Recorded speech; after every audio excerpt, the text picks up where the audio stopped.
What if I told you that the number one mistake people make when they try to fix their blood sugar is cutting out food, when the real fix is adding it in? I know how that sounds. Every diet chart, every doctor's pamphlet, every well-meaning relative tells you the same thing. Cut the carbs, cut the sugar, cut.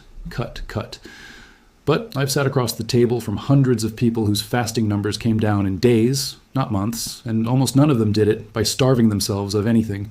They did it by putting the right foods on the plate, foods that quietly retrain the body to handle sugar the way it was always meant to. By the end of this video, you're going to have 10 of those foods, exactly how to use each one, and a 5-step plan you can start tomorrow morning. Some of these will surprise you. One of them is a food most us, and it's actually one of the most protective things you can eat.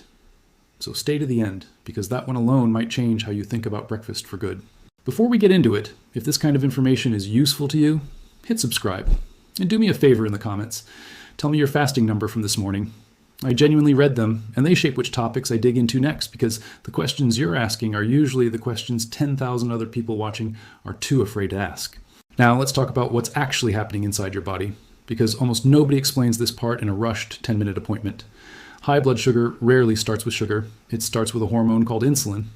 Think of insulin as a key. Every cell in your body has a lock on its door, and when insulin turns that lock, glucose, the sugar floating in your bloodstream, gets let inside the cell where it's supposed to be used for energy. That's the system working correctly. But after years of blood sugar spikes, crashes, stress, poor sleep, and inflammation, something changes. The locks get rusty. Insulin still shows up and knocks, but the D, or barely budges. Doctors call this insulin resistance. Your pancreas, sensing that the sugar isn't getting where it needs to go, panics and produces even more insulin, flooding your system, trying to force the door open through sheer volume. Your blood sugar keeps climbing anyway, because the problem was never a shortage of insulin. It was cells that stopped listening to it. This is usually the point where a prescription gets handed over, one that pushes even more insulin into a bloodstream that's already saturated with it. And look, medication has its place, and I'm not here to tell you to throw yours away. But if the actual issue is that your cells have gone deaf to insulin's knock, the end flooding the room with more insulin doesn't fix the hearing problem. It just turns up the volume on a conversation your body still can't understand. What actually works is retraining those locks to open again. And that's where food becomes something closer to medicine that most people realize. Every food on this list does one of 3 specific jobs. It slows down how fast sugar enters your bloodstream in the first place, it cools the chronic inflammation that's jamming the insulin signal, or it directly wakes up the insulin receptor so your body starts doing the job it was designed to do without a pill. You don't need to overhaul your entire pantry tonight. Pick 2 or 3 of these to start, layer in the rest over the next couple of weeks, and let them stack. Here's number 1. Fenugreek seeds. Small, hard, amber-colored, sitting quietly in the spice aisle for maybe $2 a bag, completely overlooked by almost everyone walking past it. If you've never touched fenugreek because the name sounds unfamiliar, you have been walking past one of the single most effective blood sugar tools sold in an ordinary grocery store. Here's the mechanism. Fenugreek is loaded with a soluble fiber called galactomannan. The moment it hits liquid in your stomach, it swells into a thick, viscous gel. That gel physically coats your stomach lining and slows the rate at which carbohydrates empty into your small intestine. Slower emptying means the sugar from your meal trickles into your bloodstream instead of pouring in all at once. No flood means no spike, and no spike means no emergency dump of insulin from your pancreas. On top of that, fenugreek contains an amino acid that appears to help your pancreas release insulin more efficiently and helps muscle tissue pull glucose out of the blood more readily. In practice, I've watched fasting numbers shift within 1 to 2 weeks from this single addition. To use it, soak a teaspoon of the whole seeds in a glass of water overnight, then drink the water and eat the softened seeds before breakfast. If the bitterness is too much for you at first, grind the seeds and stir half a teaspoon into yogurt or scramble it into your eggs. Ease into it.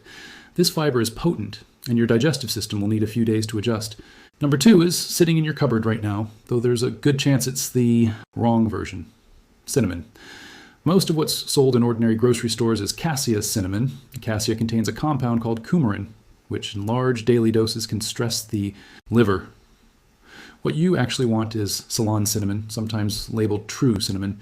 It's gentler, safer for daily use, and it's the version worth seeking out specifically. Cinnamon's power comes from a family of polyphenols, plant compounds that behave in ways strikingly similar to insulin itself.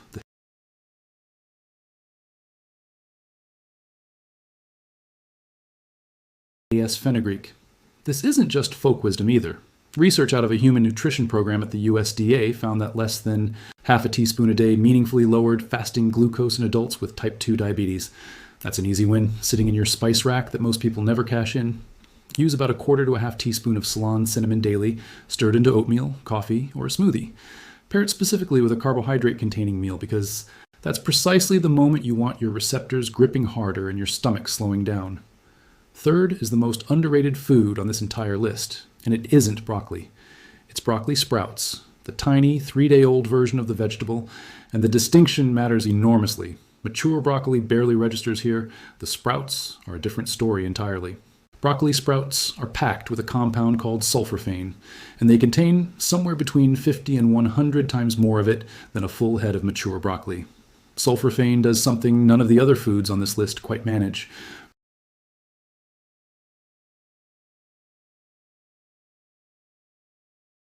Resistance.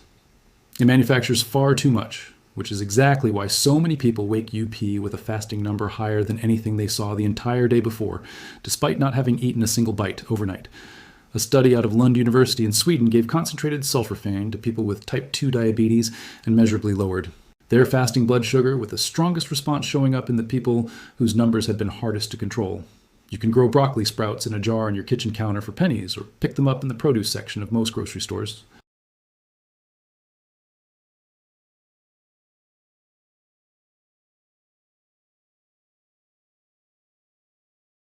That covers the first 3, and every one of them worked the same quiet angle, slowing sugar down or waking a receptor up. The next 4 are going to change the actual meals you're already eating, without asking you to give any of them up. Number 4 is the avocado, and this is the food most people have been trained to fear for entirely the wrong reason. Because it's calorie-dense and full of fat, it gets lumped in with foods to limit. That fear is costing people one of the most protective additions available to them. The fat in an avocado is monounsaturated, the same family found in olive oil, and it happens to be one of the most blood sugar-friendly fats on the planet. Here's why it works. The fat and fiber in an avocado slow down digestion of your entire meal. Add half an avocado to a plate of rice or toast, and you're not removing the carbohydrate. You're putting a brake on how quickly it converts into blood sugar. The glucose rises gently instead of spiking.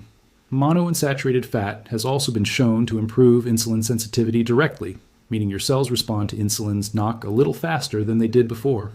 This tends to be the easiest habit on the entire list to stick with, mostly because it makes meals more satisfying, so you're not reaching for a snack an hour later out of hunger. Half an avocado a day is a reasonable target. Put it on eggs in the morning, mash it onto whole grain toast, or fold it into a salad that already has a starch sitting in it. Wherever a carbohydrate shows up on your plate, an avocado softens its impact. 5th is chia seeds, tiny gray and black specks that punch far above their size. If you've ever watched chia sit in liquid and turn into a thick pudding, you've already witnessed exactly what it does inside your stomach. Chia is one of the richest sources of soluble fiber, available anywhere, and the moment it meets moisture, it forms that same thick gel we saw with fenugreek. That gel wraps around the carbohydrates in your meal and drags their absorption to a crawl, releasing sugar slowly and steadily instead of in one overwhelming wave, which means you skip both the spike and the crash that leaves you shaky and starving an hour later. Chia also carries a plant-based omega-3 fat that helps quiet the low-grade inflammation sitting underneath insulin resistance, and calming that inflammation is part of how the cells start listening to insulin again. 1 to 2 tablespoons a day gets the job done. Stir it into yogurt, drop it into a glass of water with a squeeze of lemon, or blend it into a smoothie. Give it about 10 minutes to gel before drinking it. And make sure you're drinking plenty of water alongside it, because that much fiber needs liquid to move properly through your system. Number 6 moves away from slowing digestion and goes straight at the root problem. Fatty fish, specifically salmon and mackerel. This one doesn't work by slowing a meal down. It works by addressing the actual reason your cells stopped listening to insulin in the first place, which is chronic low-grade inflammation. When your body carries quiet inflammation year after year, that inflammation physically interferes with the insulin signal right at the surface of the cell. Salmon and mackerel are loaded with 2 omega-3 fats, EPA and DHA, among the most powerful natural anti-inflammatory compounds known. They dial down inflammatory. Signaling, the cell membrane becomes healthier, and the insulin receptor starts functioning the way it's supposed to. Across 15 years of clinical practice, the patients who eat fatty fish twice a week consistently show calmer, more stable numbers, and better blood pressure alongside it. Aim for 2 servings a week, roughly the size of your palm each. Wild salmon, mackerel, sardines, and herring all qualify. Bake it, grill it, or grab it canned if that's easier on the budget. Canned mackerel and sardines in particular are some of the cheapest and most powerful foods on this entire list. 7th is walnuts, and out of every nut available, this is the one worth reaching for first because of what it does for both your blood vessels and your insulin simultaneously.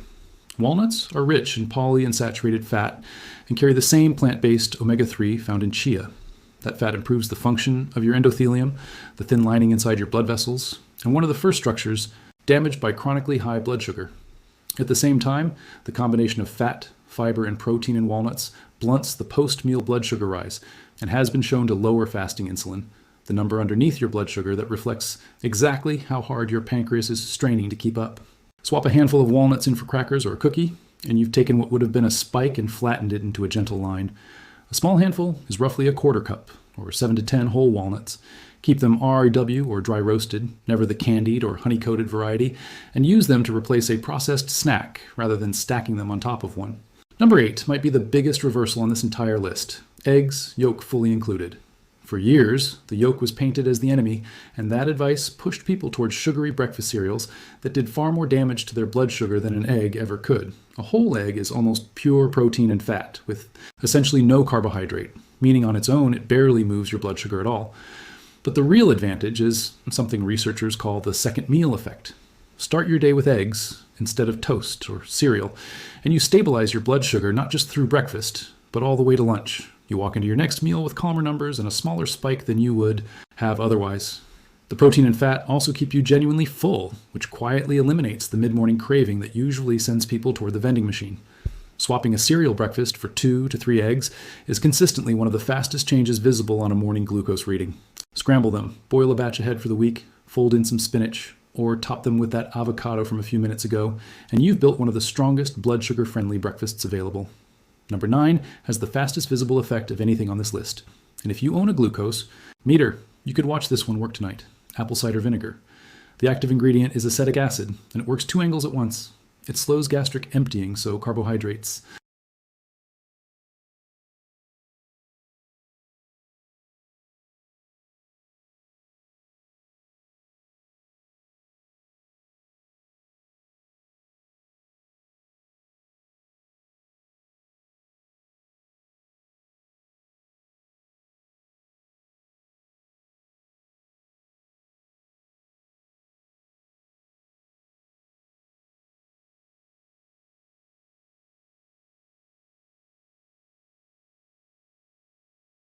L and the throat. And if you're already on blood sugar medication, talk to your doctor before adding this in because vinegar combined with certain medications can lower your sugar faster than expected. The 10th food proves the entire point of this video because it's a carbohydrate that lowers blood sugar rather than raising it, lentils. Lentils are built from a slow digesting resistant starch, wrapped in soluble fiber and a solid dose of plant protein. That combination means the glucose inside a lentil releases into your blood slowly and steadily over hours, instead of all at once. They carry that same second meal effect we saw with eggs, so a bowl of lentil soup at lunch keeps your numbers steadier into the evening. Clinically, swapping white rice or white potato for lentils a few times a week is one of the most reliable ways to bring down an A1C, your 3-month average blood sugar reading. Aim for half a cup to a cup of cooked lentils a few times a week. In a soup, a stew, or cold salad with olive oil and a splash of that vinegar we just covered. They're filling, they're inexpensive, and they stretch a meal further than almost anything else you could add to a plate. Let me tell you about a patient I'll call Margaret. 63 years old, recently retired, and she walked into my office frightened because her fasting sugar was sitting around 180, and her doctor had just told her it was time to start a second medication. She didn't want to spend the rest of her life climbing that ladder, and she had good reason to be scared. She'd watched her own mother lose her toes, and eventually her eyesight, to the same disease. We didn't cut her carbohydrates down to nothing. We added eggs and avocado at breakfast instead of cereal, a tablespoon of vinegar before her larger meals, lentils swapped in for white rice, walnuts instead of her usual afternoon cookie, fatty fish twice a week, cinnamon stirred into her coffee, and broccoli sprouts layered onto her lunchtime sandwich. Within the first week, her fasting numbers had already started to drop. Within 3 months, working alongside her own physician, she came off that second medication entirely, and her A1C moved out of the diabetic range and back toward normal. 2 years later, it's held steady. She didn't starve herself. She ate more food, just the right food, and let her own body finish the job. Here's why all 10 of these work together and why cutting carbs alone so often fails on its own. Every one of these foods hands your insulin its job back without asking you to go hungry. The fiber-rich foods, fenugreek, chia, and lentils, slow glucose down so your pancreas never has to panic and overreact. The fatty fish, walnuts, and chia cool the chronic inflammation that was jamming the signal in the first place. The cinnamon and the vinegar walk directly up to the insulin receptor and help it grip again. Layer that in meal after meal, day after day, and the cell that stopped answering the door starts opening it on the first knock, exactly the way it's supposed to. That's what reversing insulin resistance actually looks like at the cellular level. And once your body relearns that pattern, it tends to hold the improvement on its own, which is exactly why Margaret's numbers stayed low for 2 full years, without her having to fight for it every single day. Before I give you tonight's plan, I need to be very clear about one thing. If you're currently on insulin or on an older class of blood sugar medication called a sulfonylurea, these foods can lower your sugar quickly enough that your current dose could suddenly become too strong, which risks dropping you into dangerously low blood sugar. So introduce these changes with your doctor watching your numbers and let them adjust your medication downward as your body improves. Never stop a prescription on your own. Bring this list to your next appointment and work through it together. So here's exactly what to do tonight in 5 simple steps. First, tomorrow morning, swap your cereal or toast for 2 to 3 wholes, eggs, and half an avocado. That single change shifts your blood sugar for the entire day ahead. Second, tonight, soak a teaspoon of fenugreek seeds in a glass of water and drink it first thing in the morning. Third, pick up Ceylon cinnamon, not the common cassia version, and start with a 1/4 teaspoon a day stirred into your coffee or oatmeal. Fourth, before your biggest carbohydrate meal tomorrow, take 1 tablespoon of apple cider vinegar diluted in a full glass of water 15 minutes ahead of eating. Fifth, sometime this week, swap white rice or potato for lentils at least twice and put fatty fish on the menu for 2 nights. Layer these in gradually over the next 2 weeks rather than trying all 10 tomorrow. You're not taking away the foods you love. You're adding the ones that protect you. Now, everything we've covered today brings your numbers down during the day and after meals, but a huge number of you have told me the exact same strange thing, that your highest reading of the entire day shows up first thing in the morning, before you've eaten a single bite. You fasted all night, and somehow your sugar climbed anyway. There's a very specific reason your liver does that while you sleep, and there's a way to shut it down. I've made a full video walking through exactly what's happening overnight and how to wake up to a lower number instead. It's linked right here, so go watch that one next.